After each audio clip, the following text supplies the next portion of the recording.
and I'll give you the key. It's easy. Just keep on hopping, keep on rocking, and don't start stopping. Everything you need just to walk the scene. And if you wanna make it better, you give it to me, I'll grace it.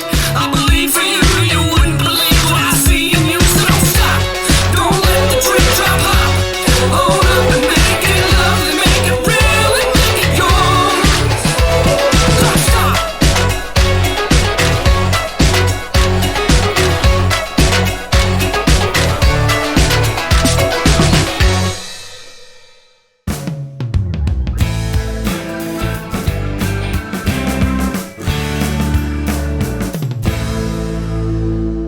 All right, Deborah, I'm super excited to have you joining me. I found you because you and I have similar but different stories.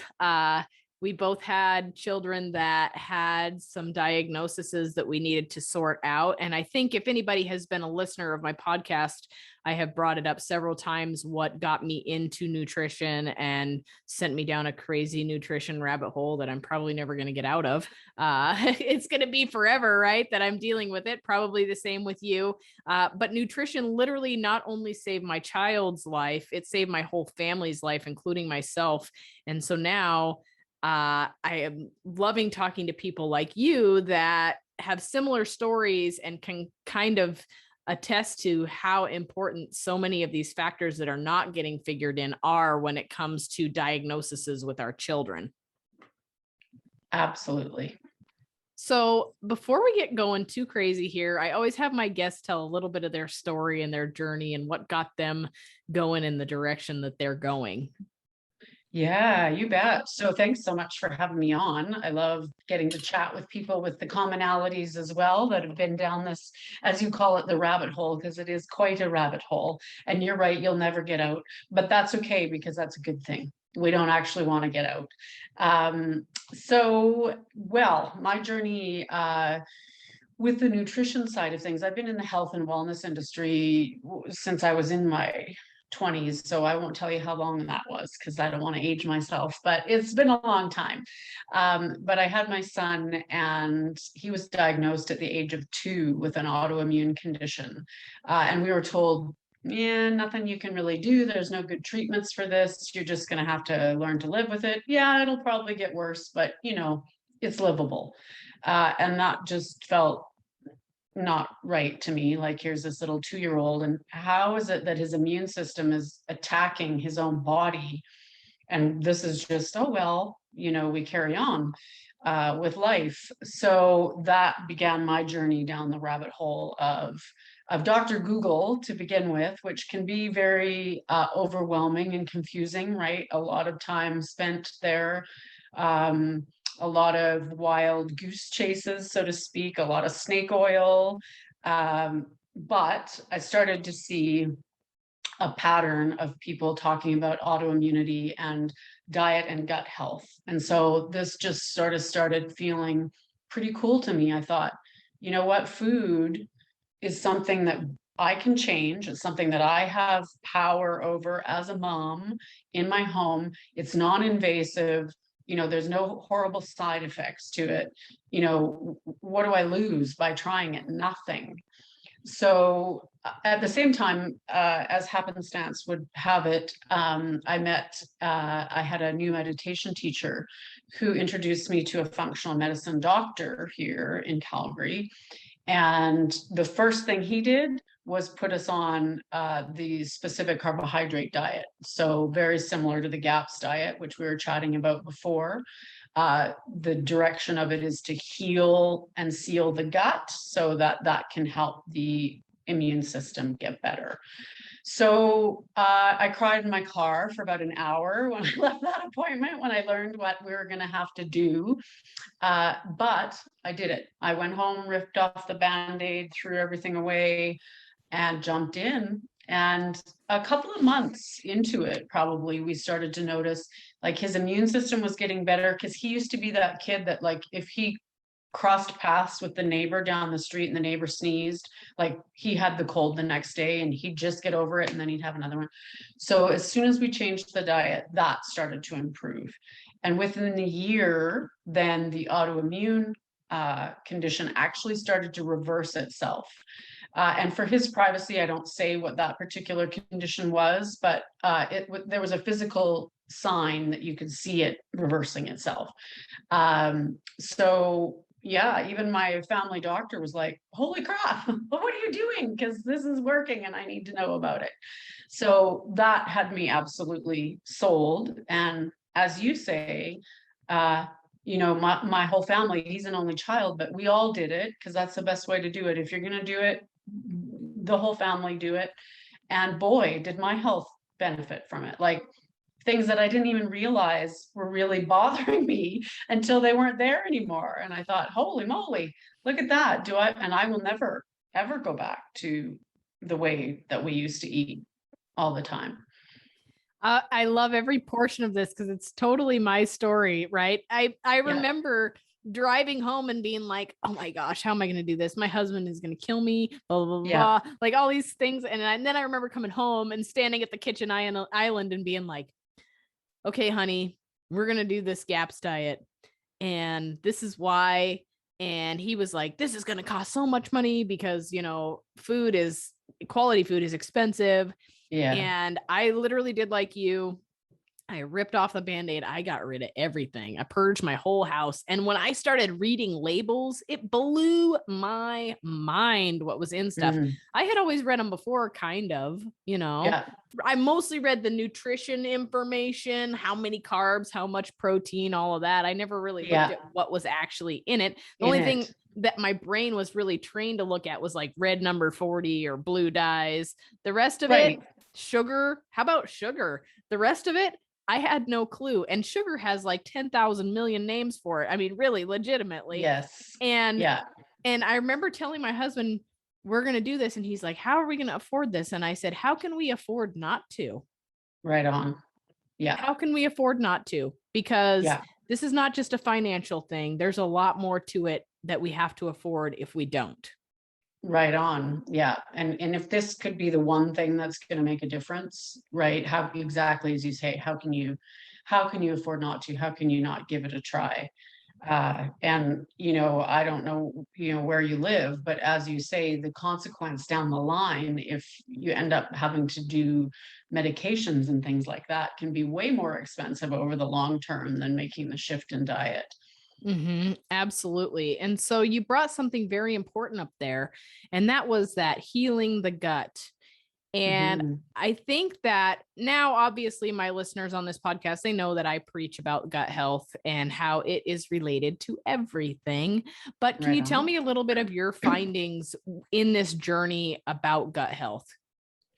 Right. So the big thing that I sort of preach about with the gut health is one of the main ways that it's linked to kind of everything in the body and all chronic health conditions is through inflammation. So inflammation is, we know now, even like mainstream science agrees that there is a degree of chronic inflammation in the body when there is any kind of chronic health condition.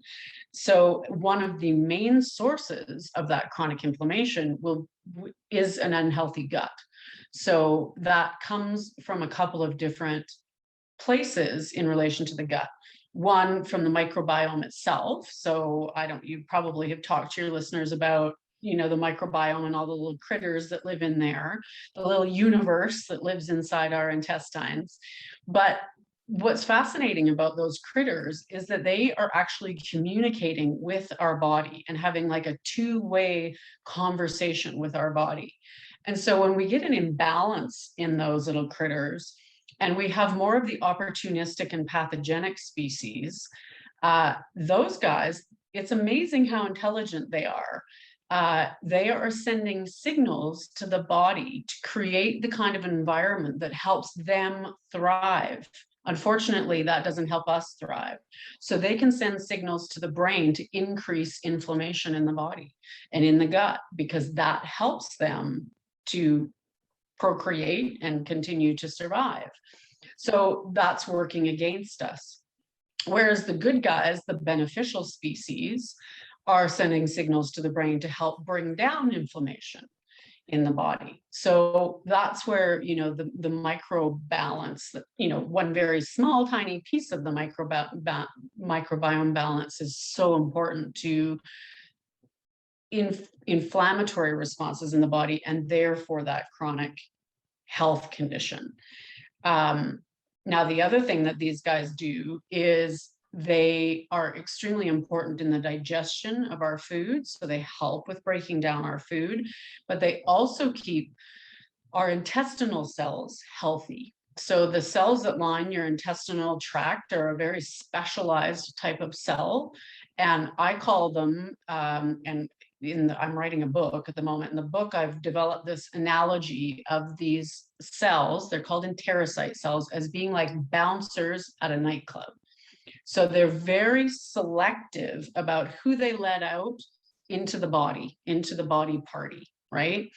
So certain molecules with the right look are allowed to pass through, but other molecules that don't look right are held in the intestine and eliminated in the next bowel movement. So that's part of our detoxification, right? Very important for our detoxification. So when we have an imbalance in our microbiome, those bouncers start to get unhealthy and they start to get tired and lazy. And so they're not holding hands as tightly anymore, and they don't really care as much anymore about who they let through. So they're letting molecules through that shouldn't be getting into the body party. So little pieces of food that aren't as fully digested as they should be will leak through. And this is part of where food intolerances come from and food allergies. But also viruses and bacteria and fungi and all of the other toxins, things like that, that should be kept in the intestine and eliminated with the bowel movement, are allowed to sometimes just leak out. And we have, you've probably talked about this, 70 to 80% of our immune system just sitting around the gut there. So this is like the army now sitting around the party, trying to keep things secure. And something comes in that it doesn't like, and it goes on to red alert. And what that means is it calls the inflammation army in. And that's a good thing in the short term. Like if we have, science is now saying that everybody has a certain degree of leaky gut when we eat something like gluten.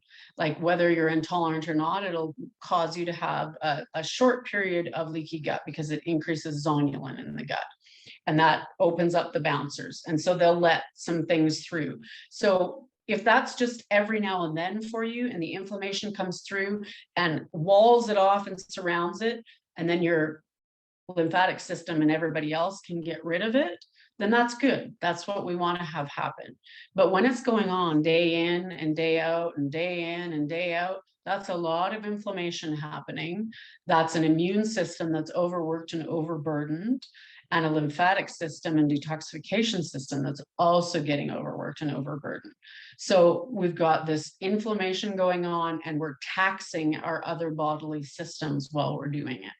So when we can just go in and do some fairly simple, even though you and I both cried, but when you look at it, from how many things are going on in there, just making a few of the changes that we made to our diet really aren't that big when you see the cascade of effects that it can have in the body.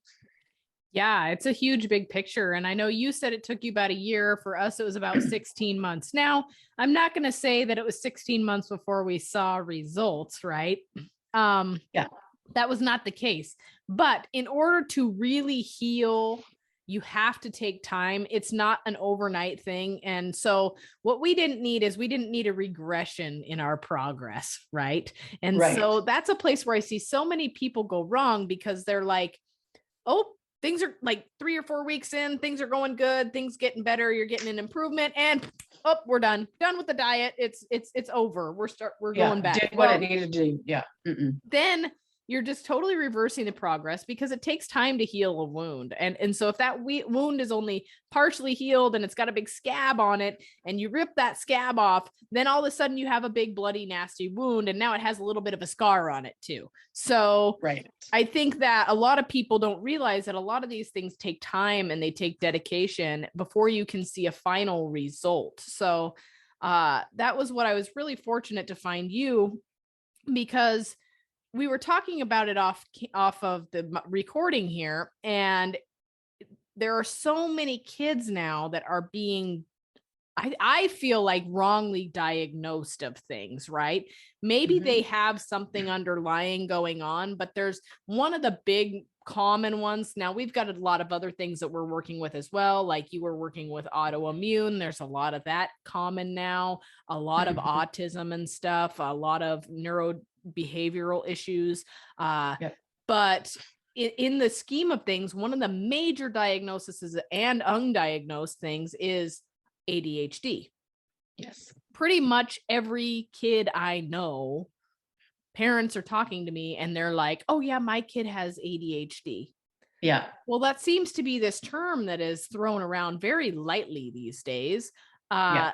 And then all of these kids are taking these medications that down the road are not doing, well, now they're not even doing them a service, but down the road, they're doing them an extreme disservice, right? When a lot of this stuff can be your half of your mood, they call your gut your second brain. A lot of these things can be remedied if you optimize gut health. Right on. Yes. So true. And, you know, as you say, the second brain down there, we think of neurotransmitters, so the chemicals in the brain that cause our brains to do the things that they do, rather than being produced in the brain. Many of them are actually produced in the gut. And the production of those are influenced very heavily by the presence of certain bacteria in the gut. So having too much of some bacteria can cause us to produce too much serotonin, for example. So serotonin is something we want, but too much of it can make us anxious. My son produces too much dopamine. So we have to be careful about that balance in the gut, because, you know, if it starts to produce too much, then it affects him physically. So there's so much and so many fascinating things that we're just starting to really uncover and learn about this universe and how important it is. But what's so beautiful about it is we don't need necessarily the fancy doctors to help us figure that out. Now, that's not to say that sometimes it can't be helpful. And sometimes, even after doing diet, we need to go in with something like some antifungal herbs or even some pharmaceuticals to help really promote that balance when things have gotten so out of balance. So sometimes that approach is necessary. But just as parents, or if it's our own health condition, you know, switching up our diet so that we help to balance that microbiome can help so much with the brain and with focus as well. You know, one of the things that those little critters do, in addition to the neurotransmitters and the inflammation, one of the other neurotransmitters is Gaba. So that's a calming neurotransmitter. So it's not like a put you to sleep neurotransmitter, but it's that calm, sort of Zen focused neurotransmitter. And we know that a lot of kids who have ADHD or anxiety, which tend to go hand in hand now, they're low in GABA. So again, if we go into the gut and help balance the gut and bring those neurotransmitters back online, how much could we be improving their quality of life without having to use the medication? Absolutely. And I want to rewind just a little bit to something you were talking about earlier, which is inflammation. So now they have figured out that part of the reason people struggle from many of these disorders, as far as anxiety, depression, ADHD, etc., actually are because of inflammation in the brain. So now they are starting to develop antidepressants, anti-anxiety things that actually have an anti-inflammatory in them. But I want to revisit the part where you said anti-inflammatories are actually beneficial. We do need to have and be able to have inflammation. Sorry, not anti-inflammatories. We need to be able to have inflammation. It is important. So when you put us on anti-inflammatory over time, you're also looking at a cascade of events further on down the road that could be problematic. Right. Yes. So, inflammation is our body's natural response to invasion or to healing. So if you fall down and scrape open your knee, as my son happens to do quite frequently, we want to have inflammation coming to the site. Sorry, I'm just moving my position here, because that is what helps that area heal. So in terms of healing, we need inflammation, but we want the body to turn it off in a timely manner. So when you speak of inflammation in the brain, they didn't used to think that you could have inflammation in the brain, but we do know now that it can happen, and that inflammation in other parts of the body can cross the blood-brain barrier. And again, we can go back to the microbiome in that. When we talk about the bouncers and things leaking out, that's called leaky gut, which I'm sure you've talked about, but we can also have leaky brain. And when we have leaky gut, there often can be also leaky brain that goes with it. So this means that, the blood-brain barrier is extremely selective. Like if the bouncers in the gut are picky about who they let in, the blood-brain barrier is extremely picky about who's allowed to cross. But when we get increase in zonulin and imbalance in the body and chronic inflammation, then that barrier becomes less picky. And so you can have infections and toxins and all kinds of stuff that's able to cross into the blood-brain barrier. And what's really interesting about that is that the use of the anti-inflammatories is interesting in the way that it has shown us, like, hey, look, there is an inflammatory. If they're responding so well to these anti-inflammatories, then that shows us there is an inflammatory piece to this, which again, in the natural health world is great news, because there is so much we can be doing naturally to deal with that inflammation without having to take the anti-inflammatories. Now, I'm not, against if somebody is in a dire place, like off camera or off before recording, you and I chatted a little bit about my son being diagnosed with pediatric autoimmune neuropsychiatric syndrome, which was triggered by Lyme. He was bitten by a tick or some other vector and had Lyme co-infections. And he was in such a terrible place at that point that we threw everything at it, the natural stuff, including the pharmaceutical anti-inflammatories and antibiotics and all the stuff that we needed to throw at it to get him to a place that was manageable, that then we could go and say, okay, now we can take this out. This isn't something we want to be using over the long term. It was a put the fire out, and then we start to kind of pull back and just carry on with our natural approach. So sometimes that needs to happen, but you're absolutely right. Over the long term, especially with kids, like if we have kids that are dealing with anxiety and OCD and ADHD, and sometimes a combination of all of those things, and we put them on meds with anti-inflammatories, we don't know, what's happening for them down the long term, but I can tell you it'll be something, because you don't interfere with one pathway of the body without it affecting something else down the road. Mm-hmm. Does that make sense? Absolutely. So having been through this, how do we as parents start to advocate for our kids? Because that's the hardest part. There are many qualities to the medical system. However, sometimes we need to be able to have knowledge and be able to advocate properly for our kids rather than accepting the standard diagnosis. So how do we as parents do that? Absolutely. That's such a great question. And this is probably, I'm going to say 80% of the work I do with clients is this part right here. And this is saying there's hope, that there is something that you can do.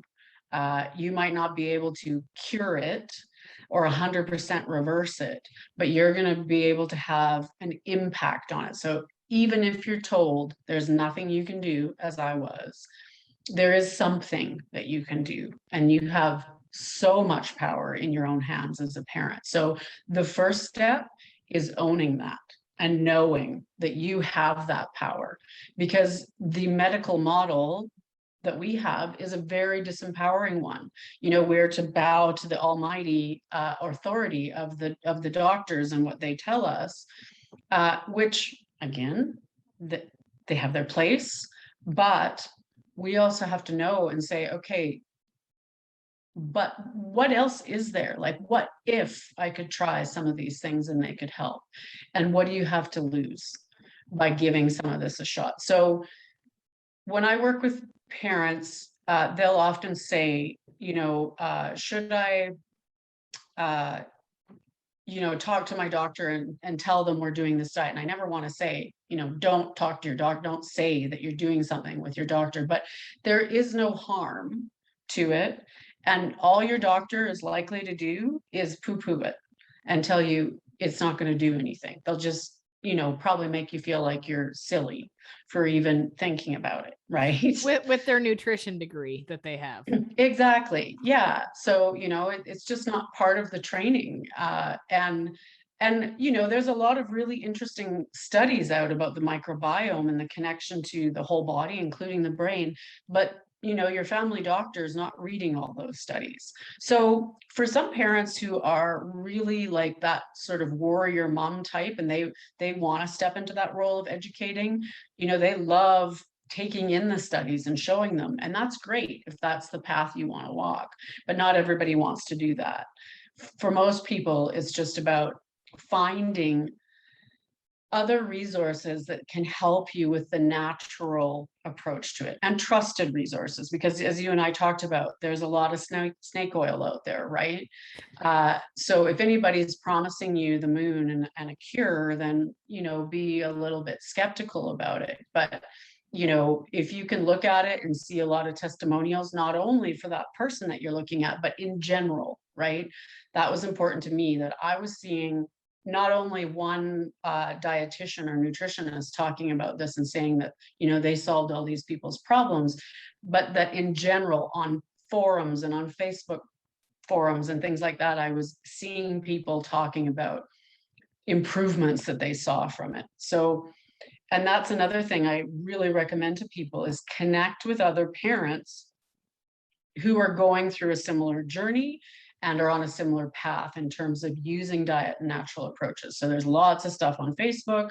I run a community on Facebook, as well as on Patreon, and I'm sure you've got a community going. So there are resources out there to connect with other people. And that is probably one of the biggest things, is to know that there's other people who are choosing to do these crazy things. You know, that's what society makes us feel, right? To help their kids, right? Yeah, when in reality, it's probably the most sane thing you could do. Right. And that's the thing, is there's the easy way and then there's the right way. Yeah, exactly. And many of us get caught in the easy way, especially now where we live in this rat race of a society where everything is now, and we're rushing around and we're dropping off kids and we're doing all these crazy things. But there is the easy way and there is the right way. And we have to think over long term, what is going to get us to the destination unharmed. Right, exactly. Yeah, 100%. And, you know, one of the other pieces that I would say to parents in terms of advocating for their child, and you spoke about the diagnosis part, the diagnosis, like the name of it, isn't always as important as recognizing some of these root issues that we've been talking about, the chronic inflammation and the gut and the microbiome, and bringing balance back to those. And so whether your child has really bad eczema or autism, what you're going to do is very, very similar. So the label itself doesn't really matter. It's what's going on deep inside the body. And I learned that the hard way, because with my son, I was so focused on the condition, the name of the condition, that was kind of giving me blinders to being able to see, okay, I need to look underneath that Like, let's dig under that diagnosis and see what we can find. And that's when we started to find the results, is when we focused on the deep inner workings of the body rather than the name of the condition specifically. I love everything you just said there. So thank you so much for that. Yeah, you're welcome. Because it is really the truth. And I may catch a little bit of hate for saying this, but I see this a lot. Like we talked about, you're seeing more and more diagnoses, eczema being another one of them, right? But like, just for example, when I look at society in general, I see children that are the same age as my children, and you can almost see the gut problems going on with your naked eye when they're walking around. Children are not, and a lot of parents are like, oh, well, my child just a little chubby, or they'll say something. But if you look closely, it's not chubby. They are literally bloated. They can't be comfortable. I mean, I see, especially I go to gymnastics, I see a lot of these little girls that they cannot be comfortable because their tummies are under so much pressure. You can see that there's inflammation going on there. And it's very concerning to me as a parent that we're seeing more and more and more of this going on, and people don't even know how to recognize it. Right. You're right. And it's almost that it's becoming normalized in a way, right? And there is a good reason for that. The food industry wants it to be normalized, right? My second country is Mexico. My husband is Mexican, so my child is half Mexican, and we spend quite a bit of time down there. And they have, they're second in the world in terms of childhood diabetes. And the reason is the food industry. I mean, these poor little kiddos are having Coca-Cola for breakfast because of the marketing behind it. And it's cheaper than a bottle of water. And so, we're seeing these kids with the diabetes belly really young. So there's bloating, absolutely, with the microbiome and stuff going on, a little bit of wheat belly potentially happening there. But there's also disruption in glucose metabolism. Even if they're not diabetic, there's probably some issues with their glucose metabolism. And that all comes down to diet. It doesn't necessarily, those changes don't necessarily even have to be as deep as something like an SCD or GAPS diet. But just simple things like, let's focus on real food instead of the processed foods, that because of the crazy lifestyle, let's go to this place and then we got to go here, and then we're so busy that the convenience of food takes over for eating real food. Because we talked about it at the beginning, there's the concept that it's too expensive and too time consuming. Those are two big hurdles I have to get over with clients when we first start working together. It doesn't have to be that time consuming. It does require a little bit of practice and planning. Yeah, you're going to have to cook. Like, there's really, unless you do some of the meal order things, but that's expensive. You're going to have to cook, but 30 minutes in the kitchen of an evening isn't that bad when you're talking about the amazing health benefits that it has for your entire family. So, and then cost. I worked with a gal recently, and this was really eye-opening to me, because I was saying, well, I was giving her a list of a few sort of more convenience foods that she could buy, like coconut tortillas and some, I don't know if you guys have the Unbun brand of, like, their little buns. They're plant-based, but they're like chia and almond flour and all kinds of stuff, like, so decent for gut health. Yeah. And some things like that she wanted to be able to put in her child's lunch kit. So I gave her a few ideas, and I said, now, be forewarned, these are not cheap. And she said, well, considering that for a family of 4, I probably order like McDonald's or one of these other fast food places through Skip the Dishes for $40 a time. She's like, yeah, I can probably afford it. Yeah. And I thought to myself, good Lord, I had no idea, because this is not something I do, but $40 to get Skip the Dishes from McDonald's. And so if you put it in that context, eating this way is not expensive, because there's so many, there's so many things you can do, like buying in bulk for your meat and things like that, that make it really affordable. Sorry, I went off on a bit of a tangent there. No, that's, I love it. I love this. This is all very great and very relative to the talk. And I just kind of want to rewind a little bit on what you were talking about with the childhood diabetes and stuff like that. I think 80% of the US, at least, I'm not sure how it is in Canada and worldwide, is metabolically unhealthy, and they don't even know it. And that's a part where, like, when I'm running labs on my clients, for example, we check all sorts of things. We check their fasted insulin, their A1C, their blood glucose. I want to see maybe their blood glucose is great. Maybe their A1C is hanging in there. But what happens when you notice that their fasted insulin is crazy high? That's a big red flag. That's telling me that their body is having a hard time shuttling blood glucose where it needs to go. And that should not be happening. That's a major insulin sensitivity problem. A lot of these things can be caught well before they are actually happening, but the right testing is not being done. We're not filling in that part of the puzzle, right? But that's right. Where I'm going with this is I ask many of my clients, I'm like, because I deal primarily in adults. I don't do anything with children. I deal primarily with adults that have obesity or are trying to lose weight or trying to manage autoimmune, things like that through diet, right? And the thing about it is many of these people, I ask a question in my onboarding questionnaire. I'm like, well, were your parents obese? And most people take that question as, yeah, being overweight runs in the family. But does it? Because they probably learned their cooking habits from their parents, who probably also had poor cooking habits.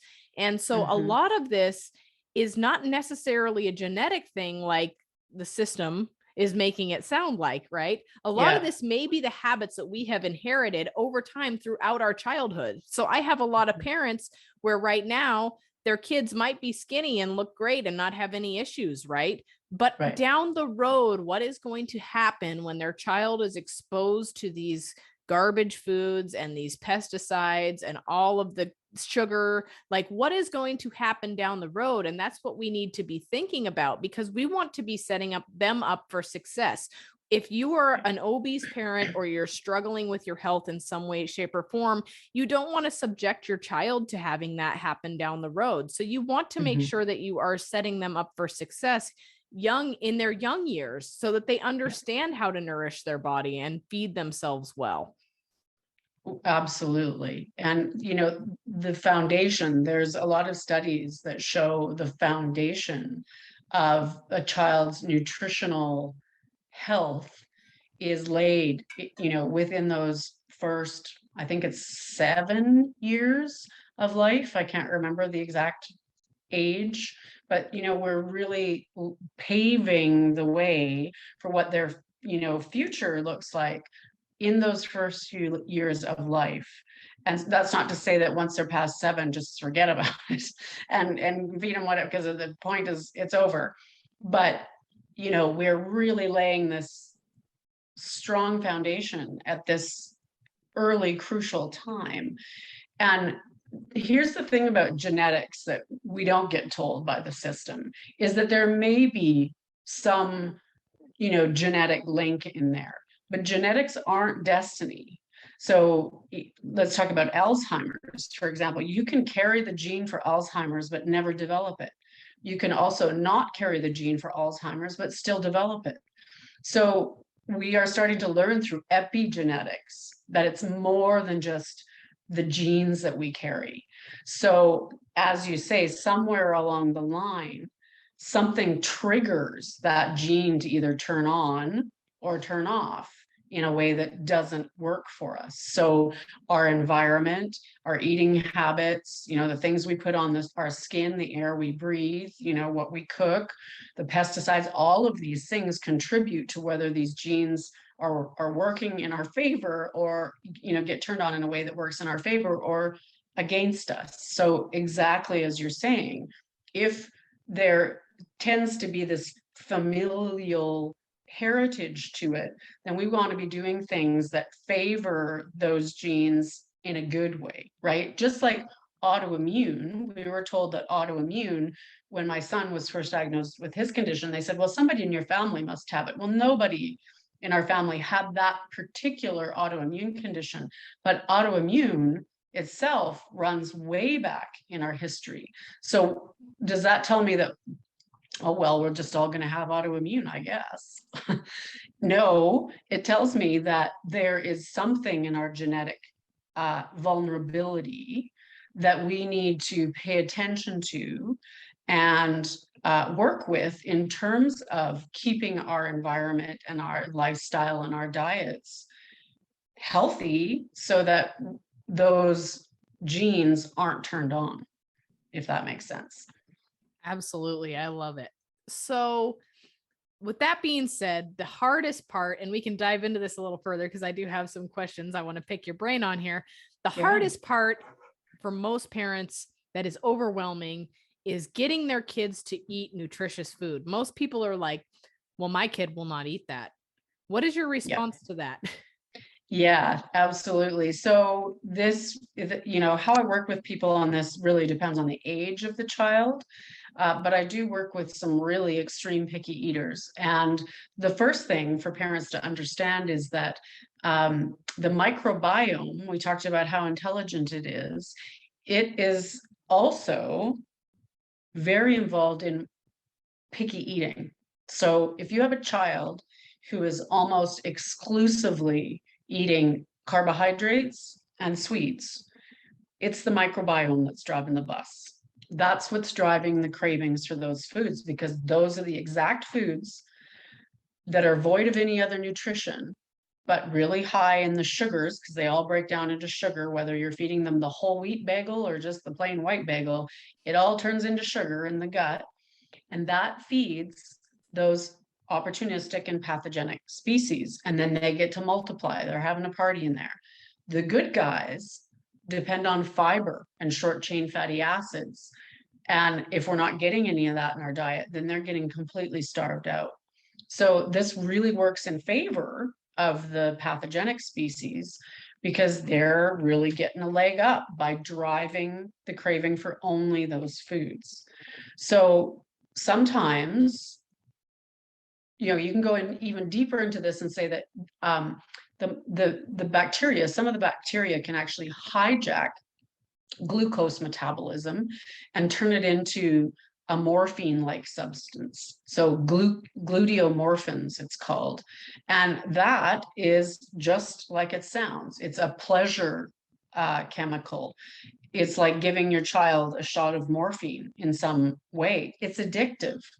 And so there is a reason that they continue to go back to those foods all of the time. And so very much like that, your child needs your intervention in order to be able to overcome that. They cannot overcome that by themselves. And will not for the rest of their lives unless there is some sort of intervention into bringing in the stuff that feeds the good guys so that the bad guys can get, brought back into balance. And it's amazing. I've worked with some children who are autistic, who are extreme picky eaters because of the microbiome, but also there's sensory processing issues that are going on there. And it's not an easy road, for those parents. I will say it's a tough job, and you have to be prepared for a couple of weeks, 2 to 3 weeks of really hard slugging. But amazingly, when you get through those few weeks, your child will suddenly have expanded food horizons. Like they will eat an apple or they will have a cucumber. And it's like the parents are just blown away, like, oh my God, like he asked for a cucumber. Well, there's a good reason for that. The good guys are getting enough of a leg up that they're now starting to send the messages for the food that supports them, right? So I noticed this in my own life when I made the changes, when I made them with my son. if I traveled or something and was away from my regular way of eating for a period of time, like my body would start to crave like a big bowl of as many vegetables as I could possibly get my hands on, and crave it, like crave it like you would crave chocolate cake. Like I had to have it because my bugs were saying, okay, all right, we've been okay for a couple of days, but it's time. Like, give me something I need, give me something good. And then we're good.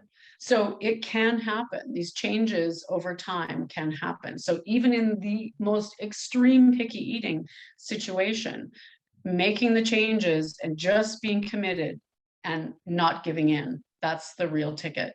Because if you give in, then you're lost, right? Then your child knows they can work around it. But it just has to be the whole family, right? You can't sit down with one child and say, we're all going to have burgers and fries, and you're going to have a kale salad with some chicken. That's not going to work, right? The whole family has to sit down and do it. It's a family change. We're all doing it for everybody's health, and we're all going to feel better, right? And sometimes, we need to use a little bit of ABA therapy with kids, like use a little bit of reward, especially if there's sensory processing issues or there's food avoidance, which can be the case when there's a lot of brain inflammation. So sometimes if we have to, we'll use the processed food as a reward for trying a little bit of the new foods, and then you slowly start to cut back on the reward and increase the expectation of the other foods, and we can kind of get it there so that the other stuff is phased out. So sometimes we have to work that way, but it's doable, and it's amazing what can happen over time. The younger, the easier, obviously, right? The younger your kids are, it's way easier to start this when they're little than it is when they're like 12 or 13.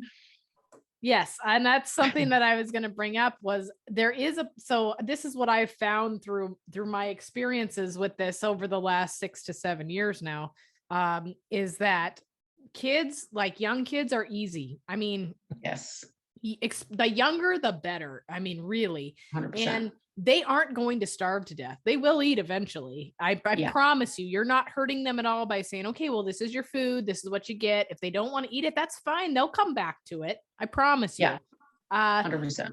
Where the trouble starts to happen is I feel like you get into that 11, 12, 13 stage. We had a little bit of a relapse at that time because when your child gets into like middle school, there's just a certain amount of teasing that happens over anything, right? Yeah. So if you're not a parent that homeschools or something like that, and you have a child in public school, it can be a little bit more difficult because they have access to things that they shouldn't have access to. Now, with my own personal experience, what happened with that is things were not good while that was going down. My child didn't feel good. They didn't acknowledge it at the time that we had our little relapse, because that was the cool and fun and tasty thing to do. But then he aged a little bit more, got a little more mature, and was like, you know what I realized? I ate a bunch of crap and I feel like junk. And then all weekend when I'm home with you and I'm eating good food, I feel great. So they start to put those things together. And one thing you have to keep in mind as a parent is you need to give your child the right tools for their toolbox. They may or may not use them, but probably if they have to use a screwdriver down the road, they're going to use that instead of their fingers because you taught them how to use it. Right on. Yes, that's very good. That's what I talk about too with the foundation. And I often talk about how I grew up on a farm. So I grew up with mostly home cooked food. Small town, we didn't have McDonald's or any of this other stuff. So it wasn't until I was in university that I came across this. And so started to eat that way. And then, started to put it together. Yeah, it doesn't feel so good, right? Was able to go back to that foundation of what I grew up with. So, when we can raise our kids with this idea of home cooked food, I think it serves them when they do go off on their own. They will come back to it. And exactly as you say, when we go through this phase where we don't have the control like we do when they're really little, unless, as you say, you're homeschooling, but when they're going out into the world, and we can't be there controlling every little thing, but we can make sure that their base is good. So what they're having at home for dinner is good. What they're having at home for breakfast is good. On the weekend, they're getting good, solid, nutrient dense, gut healthy food. So that when they do inevitably, do those little things where they go off track, it's a little hit that the body can take, right? But it's also important learning for them, because my son's going through the same thing right now. He's just about 13. He's in grade 7. They go off campus for lunch and after school, and they go to, well, it's Tim Hortons here is like the donut and coffee shop, right? Yeah. And so he's discovered that he can order mint tea with some honey. And so everybody else got their fraps and whatever, and he's got a mint tea with honey. But he probably gets some ribbing about it, but he's been doing this since he was 2 years old. He's used to it. And he's starting to put together how he feels when he doesn't, because he's had a few occasions where he's gone off and done something else, and it's increased a symptom to the degree that he's uncomfortable enough to say, I'm not sure it's worth it. Right. And that's valuable learning. And it's unfortunate, but it's valuable learning. And God, where would I be if I had, but not, if I'd maybe learned that earlier in my life, to say, oh, look, that food, like when I eat cheese, I just don't feel good, right? I get all phlegmy and gross. Could it be the cheese? Never thought about it, right? Until I was in my 30s and somebody mentioned it to me, and I thought, and I cut it out and I was like, lo and behold, it is that, right? So giving them this idea of, how does this feel in my body? Not only food, but everything they do. Like, how does that feel to me? Like, if I'm around somebody with lots of perfume, how does that feel to me? Right? Just really starting to pay attention to that kind of stuff. I love that you've brought up multiple times the things that you put on your skin and the fragrances and stuff, because I actually suffer from severe autoimmune. It's under control now.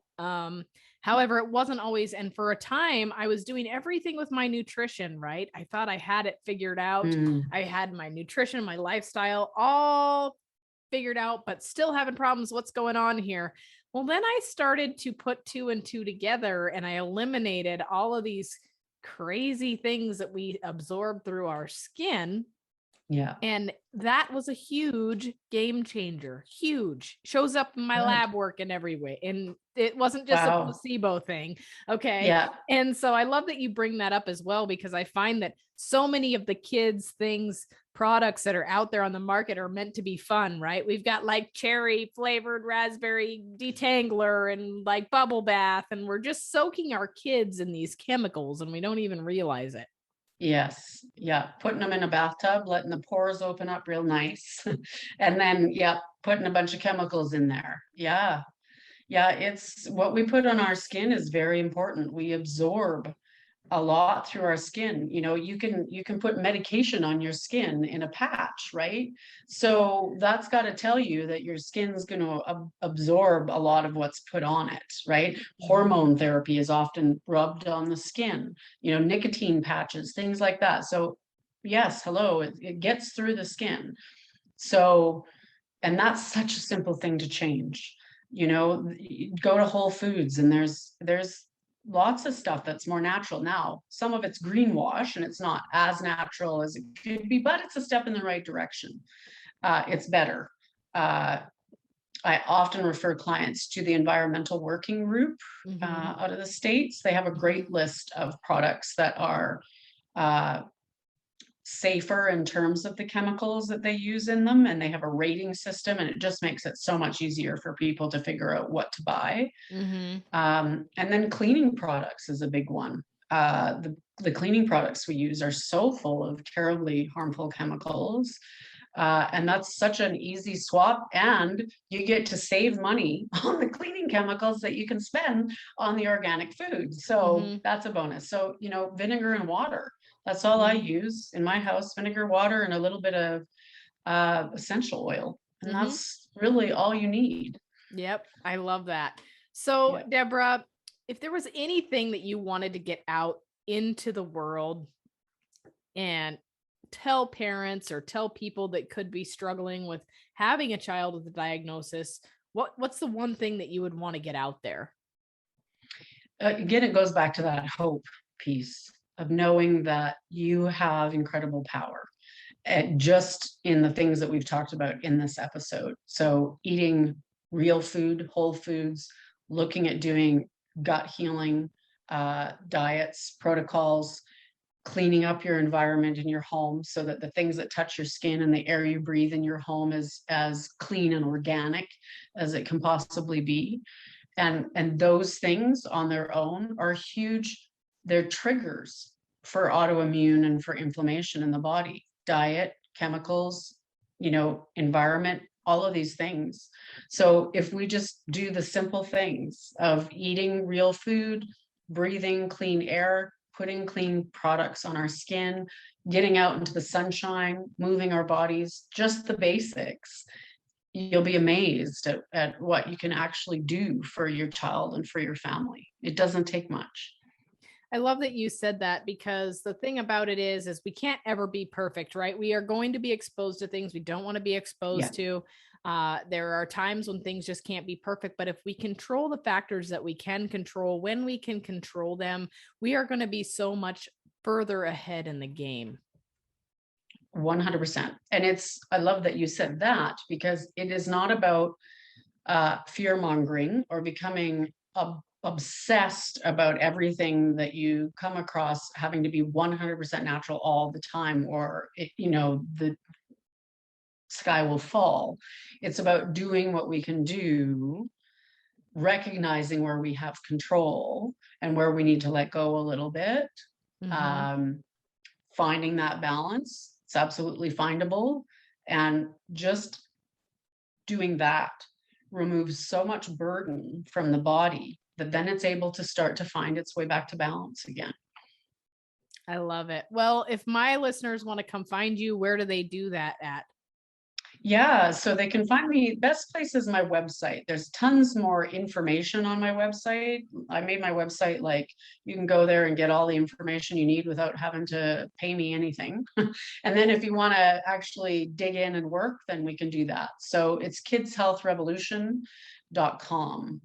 And then I'm on Patreon. On Patreon, I'm doing like meal plans and community type stuff, because what the heck are we going to eat is the biggest question. So I want to kind of take that out and show people beautiful pictures of food and all the lovely things they can eat without having to feel so overwhelmed by it all. So that's what that's all about. Well, I absolutely love it. I love what you're doing. I'm hoping that some of the parents listening here will be inspired and come find your stuff. And I certainly appreciate you spending some time with me today. Well, it was awesome. Thanks for having me.